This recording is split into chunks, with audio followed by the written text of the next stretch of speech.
Now, I'm very uneven, okay? I'm not a realized being.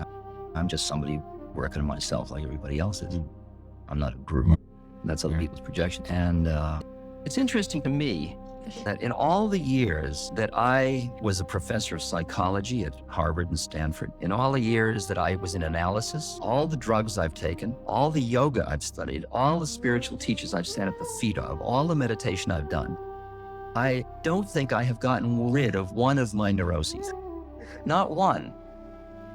What has changed is that before they were these huge, big things, these huge monsters that were very frightening, and they took me over. All my sexual perversities and fears and insecurities would take me over. And now they're sort of like little schmooze, little friendly beings, and they're still around. They're all there. I don't shove it under the rug. I acknowledge it. Oh, sexual perversity. There you are. I haven't seen you in days. Come on in and have some tea, you know. It just doesn't have the power over me that it had, because instead of getting so caught in them, instead of taking my personality so seriously, there is another part of my identity that has been cultivated in its course of time. And to me, that is the product of the spiritual path.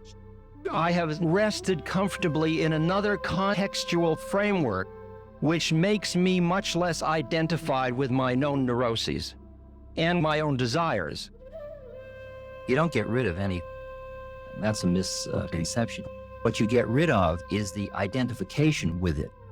It goes on perfectly, like your heart continues to beat, although you're not saying beat, beat, beat, beat. Well, in the same way, your body can work perfectly, optimally, without you having to be self-consciously identified with it.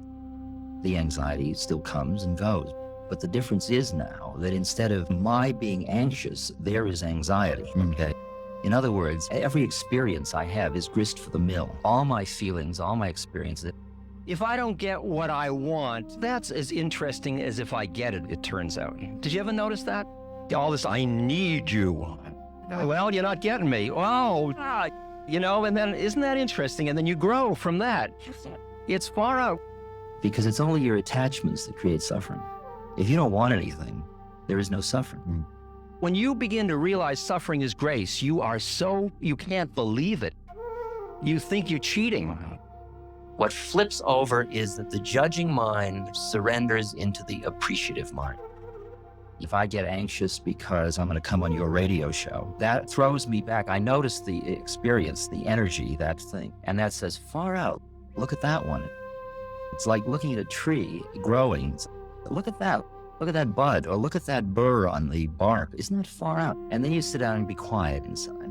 And you start to notice what desires on your part are creating that anxiety. Each of us has an astral sign. We each have an MMPI profile, Minnesota multiphasic personality. We each have all these individual differences, and the individual differences don't go away. It's just that we cease to be identified so much with our individual differences as that which is common to all of us behind our individuals. It's like a figure ground reversal. Now I just think of my neuroses as my style.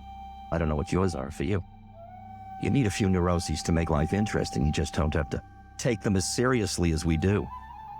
As I've gone on and on with my own spiritual work, I've found myself yearning and living more and more simply all the time, and craving less and less of the things that we are, in view of the energy crunch and in view of ecology, and all going to have to give up anyway. You can have simplicity out of imposing it by law, or you can have it out of awakening consciousness. If you awaken consciousness, people want less because they are more, and the moment is more, and they need less. Because they're happy with the way things are, and they do not keep modeling about how it ought to be, you know? Now I see that this moment is so rich with all of it in every direction, all of it. For years, I collected boxes of memorabilia, you know, things you can't bear to be parted from, with the idea that someday I would look through them. I never did, you understand. I just keep closing them and labeling. Letters, old love letters, pictures of people you'll never see again, slides of Grand Canyon, you know, important documents from the 60s, stuff like that. At some point I thought, isn't this funny? I'm saving these as if I'm going to run out of the present. Because the present for the past 10 years has been so thick I haven't had time to open the boxes. Why do I assume I'm going to run out of it later? So I decided to get rid of all the boxes. So I threw them out. but in the middle of the night, I was out in the garbage dump. Not just yet, baby. Because we keep grandstanding. You intellectually see where you're going to be spiritually later. You try to imitate it, and that's just more trivial. Then you see that you just caught yourself again in your own front. Because if you get phony holy, it ends up kicking you in the butt. There is a terrible habit we have of getting holy too fast. Intellectually, we know where holy is, and we figure out, well, I want to be like Swamiji, so I'll put on those clothes and I'll act like that. And you do it from outside in. You can't do this game from outside in. You can play at it, but your inner voice is going to keep being horrified by your hypocrisy. And then you say, well, I'm really nowhere. And the statement, I'm really nowhere, is the recognition of being somewhere. That is it. I can assure you that you will come down. And I can further tell you, although you may forget it, that that is as much of the teaching as this is. And the down and up is all part of the dance. And the game is not to get high, but the game is to be. And be includes highs and lows until you're no more attached to your high than you are to your low. There's bliss, there's depression. There it all is. There's the whole panorama of all the positive states and negative states. It's all more stuff.